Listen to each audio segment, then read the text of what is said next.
Every person has a story. Some stories make us laugh, some challenge us. Some stay with us long after they're over. But sometimes the most meaningful part of a story isn't the ending. But it's the conversation that starts afterwards. Welcome to Beyond Our Stories. I'm Ali. I'm Stefanie. And very welcome to the very first episode of our podcast, an original podcast from Aleph Cine Stream, Beyond Our Stories. Today, we are talking about who we are, what we do, and why this podcast. And what's to expect from the podcast Beyond Our Stories. Why don't you tell us, Ali? Yeah, the podcast is about people, is about stories, is about the ideas and the people behind movies, because this podcast is to show that stories and movies are not just 1 hour or 2 hours when you watch them and you get entertained, but the story continues with the people who made that or who were involved in these stories. Yeah, because we believe that through movies, you can create stronger connections, or better said, you can create a bridge to different living realities so that you understand other people's perspectives much better, perspectives that you haven't lived through. That's why we're interviewing people that somehow connect through the movies that we think you shouldn't miss. Yeah, and this is the very first episode of our podcast. We are very excited. So I would suggest that we start with both of us, because this journey that we have and we had since almost 6 years, 5.5 years, let's say. It's a very interesting journey, and how we got to know each other is also a very interesting story, but we talk about it briefly. We don't go to the details. And yeah, and we move forward why we made the movies Privileg and I Love You, My Narcissist. So Stephanie, Yes. or better say Steph. Both is fine. Yeah, I know. Do you want to start and tell how it comes that we got to know each other, and because it started actually with you and not with me. So So to give a hint of what we're doing, we're both producers, but I started out as an actor. I trained in New York and then had to move back to Germany because I didn't get a visa right away. And I was looking into what I could do to stay in my craft, to stay engaged to storytelling, because I wanted to act, but I also wanted to act in English, preferably. And I didn't know people here. Like I had my community in New York, but I didn't know filmmakers here. I had no one here really. So I was looking into, so what can I do to stay engaged with my craft? So I started writing some short film scripts. And I just wanted to see how it goes, because I never produced before. I've never written anything before, but I just wanted to see like how far I can go with that. And I created a short film script that I felt like, oh, this is ready to be produced. So, then I had the next task in front of me, like finding people that I can produce this with. So I found a couple of people that I wanted to work with in Berlin, because I was also living in another city in Germany before. And while I was looking for people, I was still missing one of the key positions, one of the key roles that was really complicated to fill. And that was the role of the producer. And I didn't want to produce it myself because I was lacking the experience. And I was searching and searching and searching, and I was almost giving up. But then somehow I found Ali. Do you want to take over from here? Yeah. Somewhere I saw an advertisement that someone is looking for a producer for a short film that needs to be made in Berlin. And at that time I was in Berlin, and I just wrote, it was Stefanie, and I just wrote her, yeah, hey, I'm interested, but everything depends on your script. If your script is good enough, I would say yes. If not, then you need to find someone else. So after that chat that we had, we met online, and we talked about the story, the script, and what she did until now, and what is necessary to be done at that moment. And I liked the story. I liked the script after reading it, and I said, yeah, hey, yes, I'm in. So let's do it. And I was And then also promised that when he comes on board, I would also get free equipment for the whole shooting. It didn't work out, but it was it was a nice add-on that I would have never said no to. It somehow could work out actually, because the original offer that we got for the equipment suddenly was cancelled. Very interestingly, 2 days before the actual shooting days, the actual principal photography, the rental company just said, yeah, hey, no, we take our offer back. We don't do that. So we needed to find, the full equipment, a big truck of equipment just, in less than 1.5 days. And one of the days was Friday. And in Friday, many companies in Germany, they work, half day. So, it was tough. And we could manage that to get a very, very, very good offer. Although we had to pay for that, but not as much as we actually should have paid for the equipment. But yeah. I have to add to it. I was already in full panic mode because I knew it was only 2 days and it was the weekend, and it was good to have Ali there because Ali never panics. It was always like, okay, we're going to figure it out somehow. It's going to work out because it has to. So yeah, there's always a solution. We did figure it out, actually. We did figure it out because on the shooting day, as soon as we arrived on set, the full equipment was there, and Stefanie was also, how we could do that. So, yeah, it happened. It worked out. We don't need to panic before we tried everything. So that's also important for the listeners and the viewers. Never give up. Never think because the first option didn't work out, it won't work out anymore. There are many options, and I always say to my friends or whoever is asking me for an advice or anything, I say, first, never give up.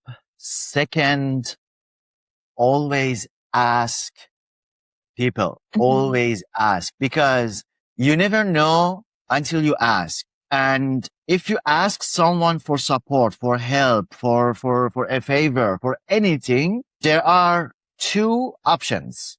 The first option is you get a no and nothing will change for you. Everything stays as it is. The situation won't become worse. So this is the first option. So it means that the first option is your situation stays as it is. So nothing happens. But the other option is you get a yes. And with that, your situation gets better and you get what you wanted, actually. So, and that's what I do. I always ask people, it doesn't matter if they are my friends, if they are my family, if they are someone stranger on the street, in a bar, in a cafe, I go to people, I talk to them, hey, we are doing this or I'm doing this. Are you interested? How are you interested? What would you do? And stuff like that. And you never know. We financed 2 features just this way because we asked people, and we got many rejections. So for sure, there are always rejections. There are always no's, but there are also yeses. Then we could manage that. Yeah. And then also, since you're talking about rejection, I would also add, don't be too afraid to fail in some way. This is something that I'm still learning, that even through failing or even through getting a rejection, you can evolve, you can learn something, or you can be redirected to the path that's actually the right one for you. So I think that's also super important. And I want to pick up on the story that we're telling about how we started to work together. So I then decided to take Ali on for the project as producer, which I really had no choice because I was either going to do it myself or have him join as a producer. So that was an easy decision for me. But then also, I saw one of your short films that you made, and I saw Privileg, a documentary. Privileg, yeah. The first cut of Privileg. That was the documentary that Ali had recently done then.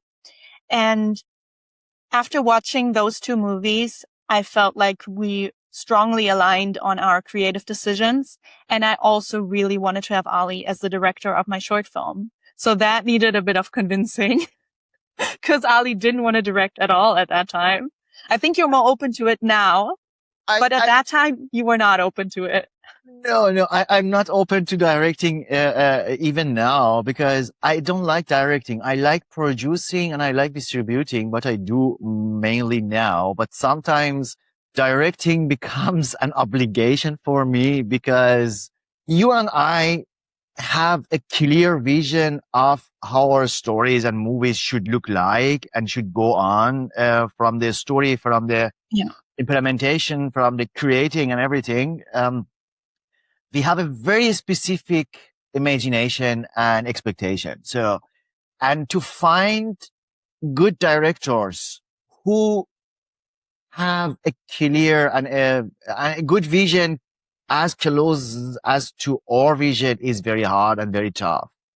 And in many cases, it happens that we can't find a proper director and good director that can also understand our vision. And then we don't have enough time to find that director. And then Stefanie comes to me and say, hey, I believe that this time you should be also the director, and say, yeah, I did some convincing there.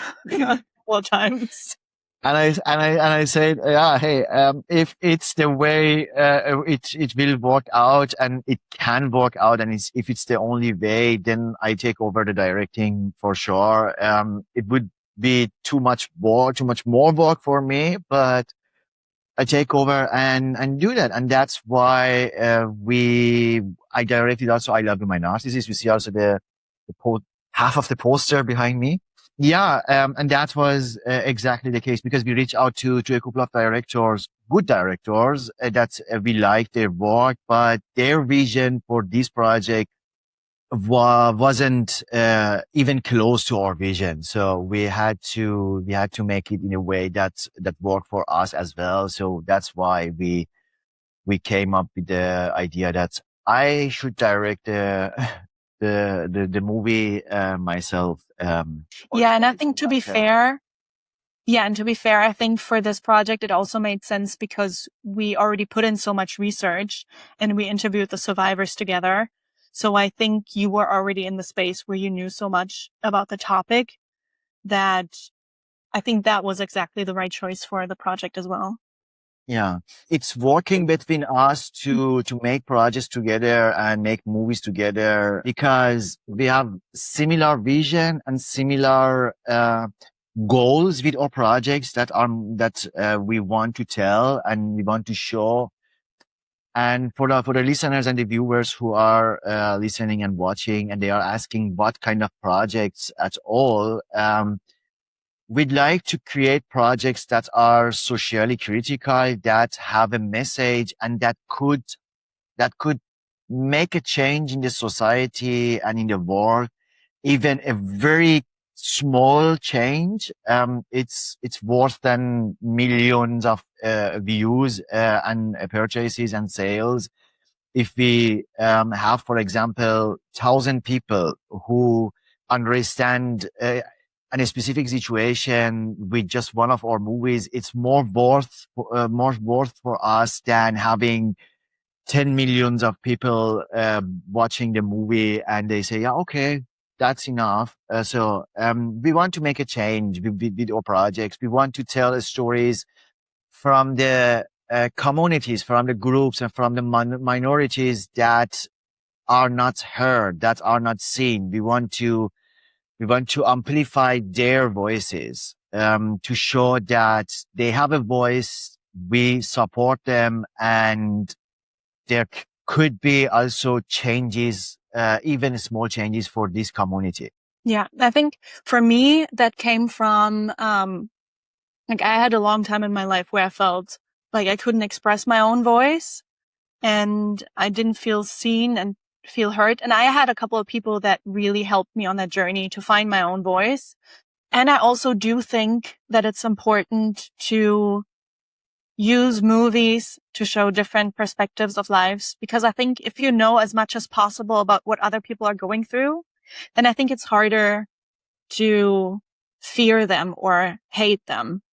I think a lot of the hate that's going on in the world right now comes from really not understanding what you're hating, like what other people are going through.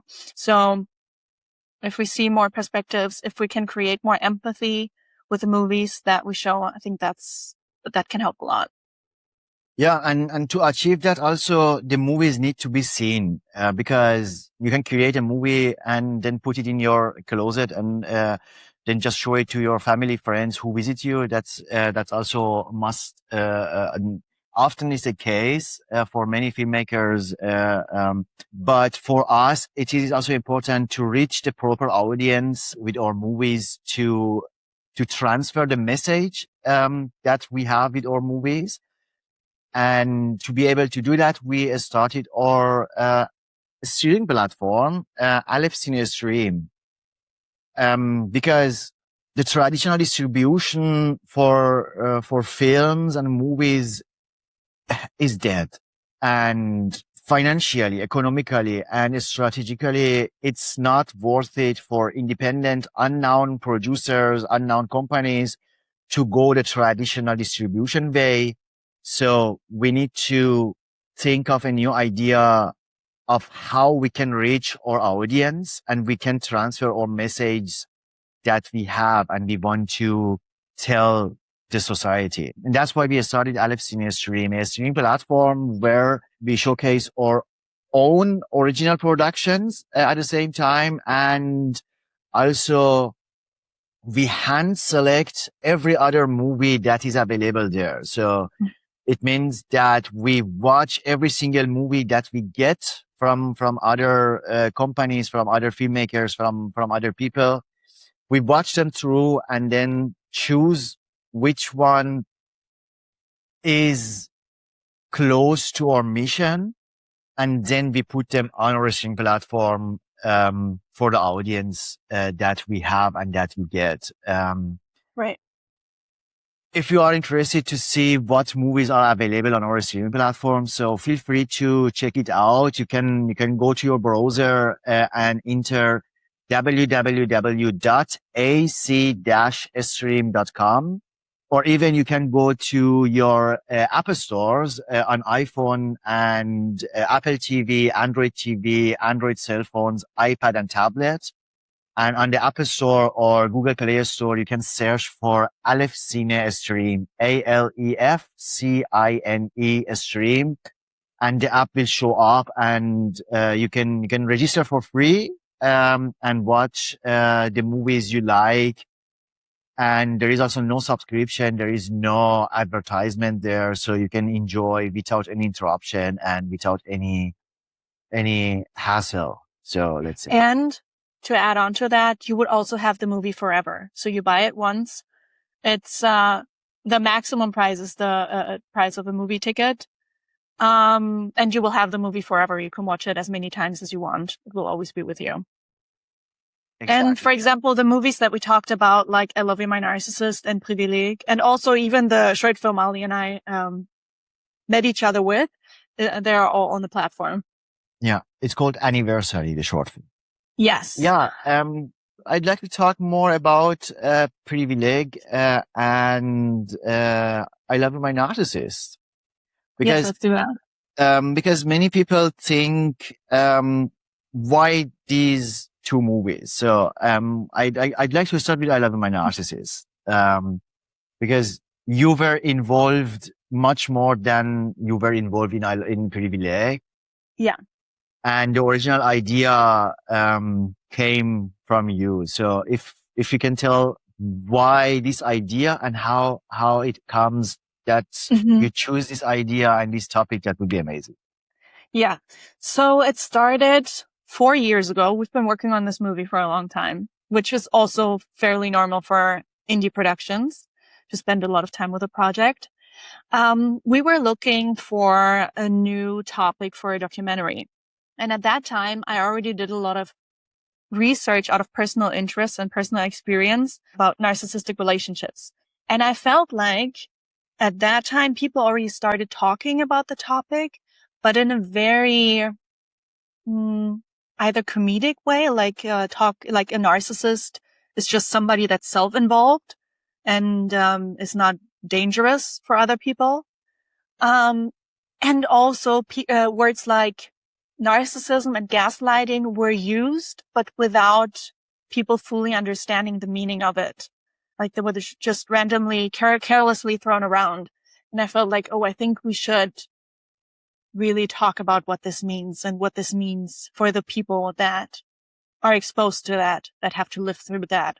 But somehow we also weren't fully convinced that a documentary would be the right way to tell this story. Because with a documentary, you have the difficulty that people can easily distance themselves from it and say, this would never happen to me. This just happened to these other people that didn't make smart choices. And we really wanted to show that this can happen to anyone. And people that this has happened to are not weak, are not stupid for this happening to them, but they were exposed to a manipulation and people that weren't having their best interests at heart. So we tried to find a different way to tell the story. And Ali had actually the first idea for this new concept. Do you want to talk about that a bit? Yeah. As you say, the reason for not making a pure documentary, it's true. And also at the same time, it wasn't enough for us because a pure documentary at the end of the day and after you finish it, it might land on YouTube and get a couple of hundreds or 1,000 views, and that's it. And you have nothing from it, and you didn't reach the proper audience that you wanted and that you expect. So, one night, around 2 a.m. or so, I was sitting and, thinking about the project. And then suddenly the idea came into my mind. How about if we make a mixed genre of the movie, meaning that we mix the fiction and the documentary, but not in a way that we show archive material or reenactments, real fictional story, as if when we removed the documentary parts and the interviews with the experts from the movie, the story would make sense in full, and people can also experience the full fictional drama story. So that was the idea. And then we looked for the concept at the beginning and for a good writer to write that, because I'm not a good writer. I can't write. I might have good ideas, but when it comes to development or writing the ideas in a proper way, I suck. So and then we found a writer, Dallas King, who came up with some concepts and some ideas. And then we started developing the ideas from the beginning, adding more, and interviewed 15 people, around 15 people, with their real life experiences with narcissism and narcissistic partners, male and female, and even in the family. And we then developed their stories in the movie based on those experiences of real survivors. Then we reach out to the experts that we have in our movie, and we started making this movie, and we are very happy that the movie is done, and the movie is now available exclusively on Aleph Cinestream, and that we got also a lot of feedback that made us very happy, because people are saying that they now understood why it is happening to them, or even people who are not in such relationships and who didn't experience that, they are saying, yeah, okay, I see that I had potentially in my last relationships, I had potentially to be trapped in such relationships, and luckily I'm not. And many other good, amazing feedbacks. And that's what we wanted to achieve. That's what we aim for. Yeah. And this movie is more about narcissism in relationships and also a bit about family dynamics. But really, this can happen anywhere. This can happen in schools. This can happen at the workplace. Like, for example, Ali and I were talking a lot during the process of creating this movie, creating the concept, the script, and then shooting the movie about the moments where we experienced narcissism in other contexts. And we realized, oh, actually, we were exposed to it much more than we thought. So I think also this movie should be watched by people that haven't experienced a narcissistic partner or a narcissistic family member, but really also everybody that feels like this has nothing to do with me. Even if they end up in a position where they say, oh, this really hasn't happened to me, I think it's good to watch it because you can reflect on a lot of patterns in relationships anyways. Like you can really start conversations with your close ones and reflect on how you approach relationships and set boundaries, for example. That's what we hope. For example, for me, while we were developing the concept and the script, now and then I went to Steph and said, yeah, hey, this situation that we are developing, it already happened to me. It's my real life experience. And I was totally scared because I was thinking, oh my God, I was in such relationship my whole life and I even didn't know that. And I was very thankful and happy that I'm not in that relationship anymore. That made me think of my past relationships and even also if think of my family dynamic where many situations in the movie happened to me, and also the other situations that we couldn't show in the movie, but we did research for, and I was very happy that that's over now for me. And after knowing that it was happening to me, and the situation is this situation, and having clarity of every pattern and every situation, I could manage my trauma and I could manage my connection with those people that did that to me. So that opened my eyes and that gave me, let's say, solution to my problems actually. And I was very happy about that. And I hope that many people who watch the movie I Love You, My Narcissist also finds out the reasons and the whys and the hows, and they could do something for themselves to overcome their trauma, their situation in their relationship, and even the people who are starting a new relationship and they see the signs and the red flags, but somehow they are not understanding it, or they don't realize that they can now realize. Mm-hmm. And there were small things also when we interviewed our survivors for the movie that I didn't fully understand while we were interviewing them. For example, we had a couple of people that talked to us about their partner's eyes turning black or their face entirely changing, like the mask is coming off. I had a hard time understanding it while we were interviewing them, that this can be so dramatic. But then when we were working on it, on the stories more, and when we were talking to the experts, and just spent more time with the whole story, I started to understand that this actually has happened to me too in one of my old schools, where I actually experienced this and then realized, oh, this sounds dramatic. This sounds hard to believe, but it does happen.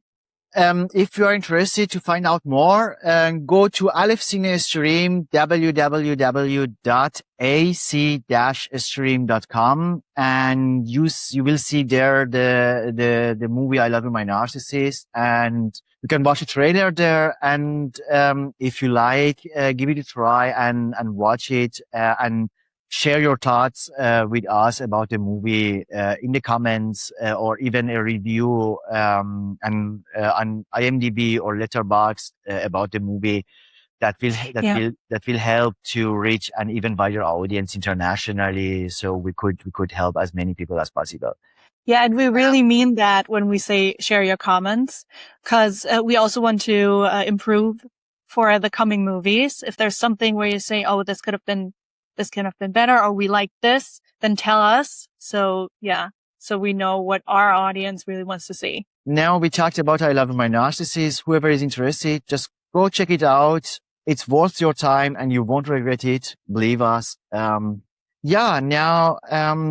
The idea of how I started making Privileg, which is a very interesting story, because many people at the beginning of this journey with Privileg, many people told me, hey, you won't make it. It won't be seen and it's not worth it.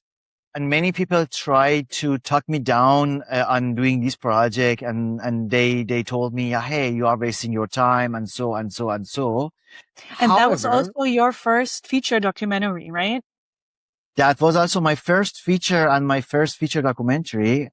However, this documentary, Privileg, made it to Amazon Prime in the US, UK, Germany, Austria, and Switzerland, and also available on our streaming platform, Aleph Cine Stream. And also important is that it made it to cinemas in Germany. So, the movie that no one believed in made it to cinemas in Germany and made it on major streaming platforms and our own streaming platform. After all this journey, I was thinking by myself, okay, if I would have given up, this would not have had happened to me and for me. Mm-hmm. And I am now very happy because Stefanie knows that. I never give up. I try, I fail, I stand up, try again in a different way, and I learn from my failure. And after making this movie and bringing it out to the audience, I'm very proud because many people, almost everyone told me, yeah, you are wasting your time. You can't make it. It's not possible. And so and so. But it's possible for the listeners and the viewers. If someone is talking you down, if someone is telling you you can't make it, if someone telling you it's not worth it, believe yourself, trust in yourself, and just do it. And if you make a mistake, if you fail, if whatever happens, don't give up. Learn from it and do it in a different way. Try a different approach and learn from your mistakes, learn from your failures, and do it. Because if you believe in that, if you trust yourself, you can make it. No one can say you can't. Because if someone says you can't make it, it doesn't mean that you can't make it, but it means that they can't make it. It doesn't have to do anything with you. So you can make it. They can't. It's their opinion. So just trust in yourself and do it. I think what makes sense to add here as well is find the right people to collaborate with and learn how to have artistic discussions about things. Like figure out for yourself and in working with others, what are the things that you can't compromise on and what are the things that you can let go of. You have a saying for this, Ali, right? Yeah, I have a saying that's very interesting, and Steph makes fun of it sometimes. I say, if you dream as a big house, you get. Oh, I didn't even mean that. No, which one you mean that? I thought I thought about kill your darling. Ah, yeah, okay, that's yeah. I will come to that saying as well. There is a saying in the film industry, kill your darling, but not in real life. For sure not. It's not the case. It means that, if a scene, a specific creative decision is very, very, very important to you that you can't give it up. And you get many constructive feedback about that specific decision that tell you you shouldn't continue with that and you should try a different approach. It's often hard to accept that feedback and give it up and then lose yourself from that decision and try a different approach. And that's why in the film industry, people say, kill your darling. It means that just lose that creative idea that is very, very, very important to you and try a different approach. And sometimes, for example, in the editing process, for example, you made the movie, you edit it together, and then you see that a scene is not working or a specific shot is not working in a movie. It doesn't make any sense, but you love that shot or you love that scene. And your editor says, we should delete that scene. Your producer says, you should delete that scene. Your creative director says you should delete that scene, and everyone else who is involved, because everyone think about the project itself and not about your comfort. So they say you should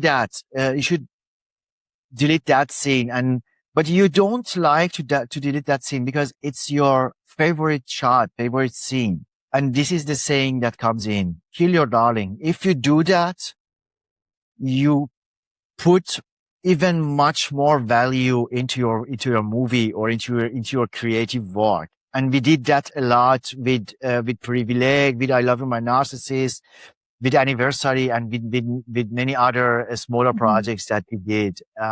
Yeah, but I think it's important to figure out when to do it and when not to do it. Because I also know for I Love You, My Narcissist, there were a couple of moments where we were really, really in intense discussions about scenes.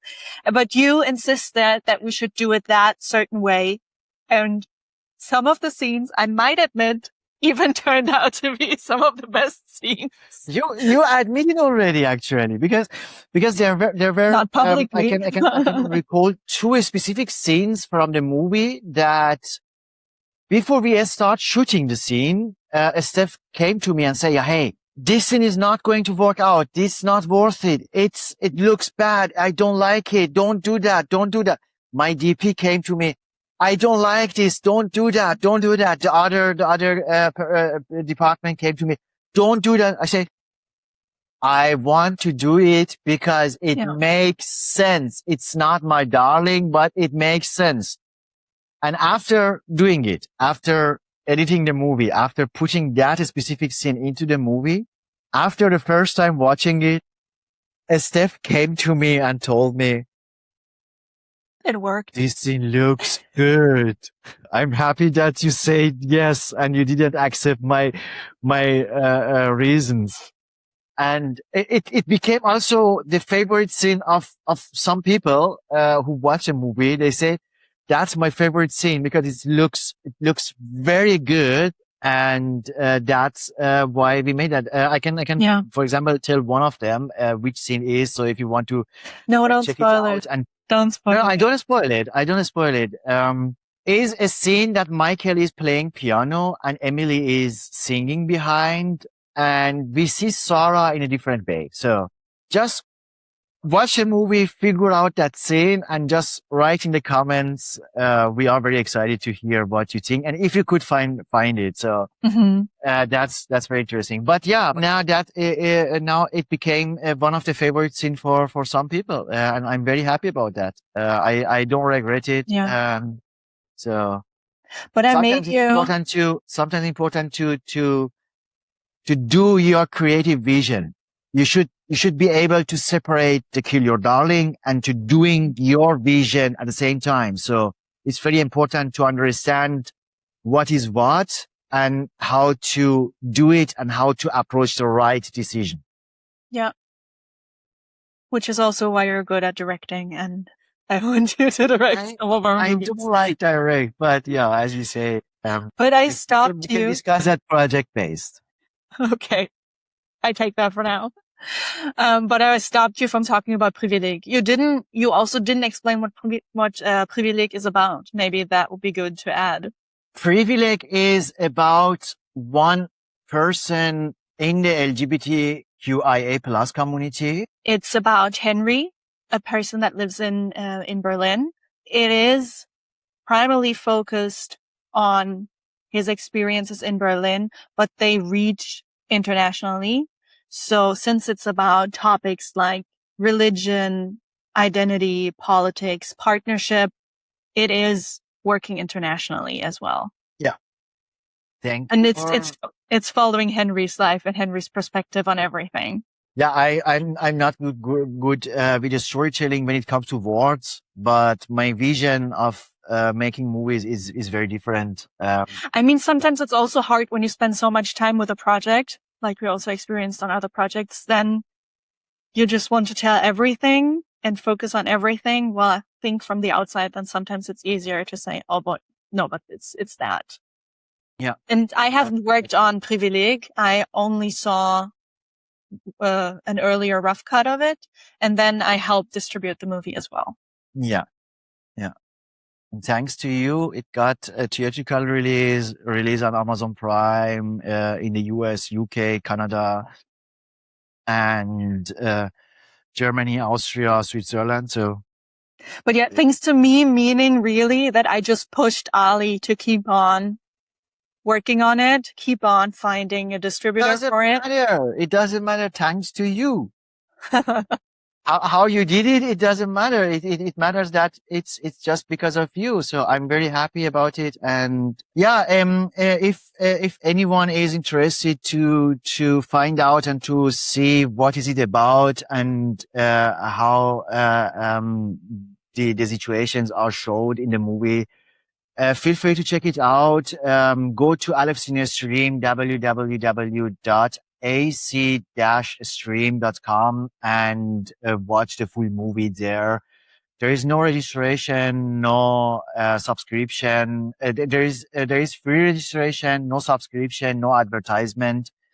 And whenever you purchase a movie, you own it forever on Aleph Cinestream, and you can watch it as many times you like, whenever you like. It's totally up to you. And I would also say about this movie, Henry made it so easy to relate to him in any way. Like I, for example, related to him, even though a lot of the things that are going on in my life are very different from what he experienced. So I think it's really easy to identify with him and follow his journey.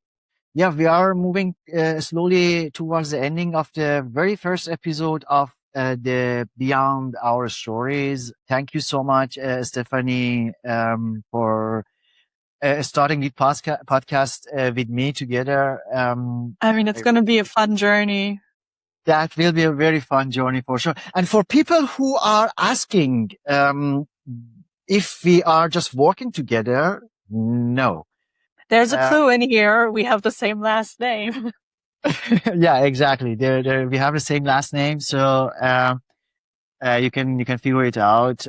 We are more than co-workers, and that's sometimes, a challenge that we could manage, hopefully, until now. And that we can manage, every time we had, difficulty or we had different, opinions about a specific topic. So it's basically like we introduced at the beginning of the podcast. It's what happened when the story is over and when the story is told, right? Because we started our relationship after we shot our short film and then have been together ever since. Yeah. Yeah. That's how it is.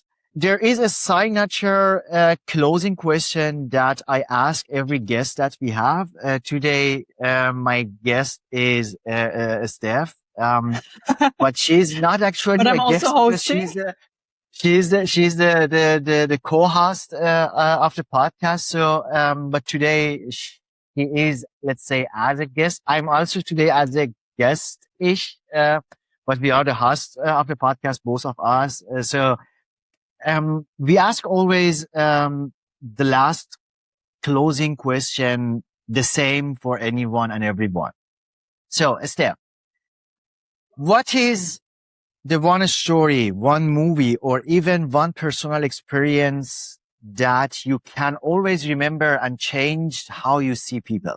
We talked about that already privately when we were talking about I Love You, My Narcissist.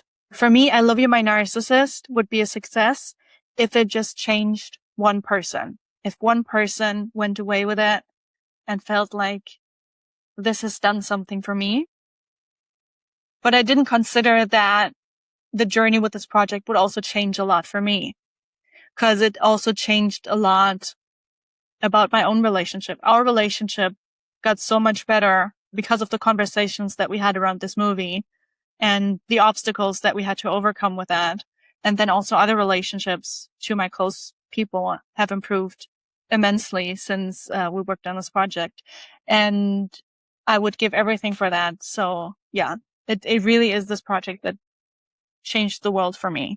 And I hope it does the same thing for other people as well. Cool. Amazing. Thank you so much to the listeners and the viewers who watched until now. If today's conversation resonated with you, we'd encourage you to continue the journey by watching I Love You, My Narcissist and Privilege on Aleph Cine Stream. The movie I Love You, My Narcissist explores the realities of narcissistic abuse through personal stories and expert insights. And together with conversation like this one, our hope is to help people feel understood, supported, and less alone. Privilege follows one person's journey in the LGBTQIA plus community and his difficulties and challenges with society, politics, religion, and how his partnership look like. With our movies and this podcast, we want to create more connections between people and more understanding for each other's life experiences. At Aleph Cine Stream, we believe that powerful stories can inspire meaningful conversations, and meaningful conversations can inspire real change. You can watch both movies on Aleph Cine Stream. Just simply go to www.ac-stream.com and watch the movies. There is no subscription. There is no advertisement. The registration is for free. And you can also even use our apps on iPhone, Android, Apple TV, Android TV, iPad, and tablets. If you enjoyed today's episode, we'd really appreciate if you follow the podcast, left a review, and share this conversation with someone who might need to hear this. Every story begins on the screen, but it continues within us. Thank you for joining us, and we'll see you next time on Beyond Our Stories.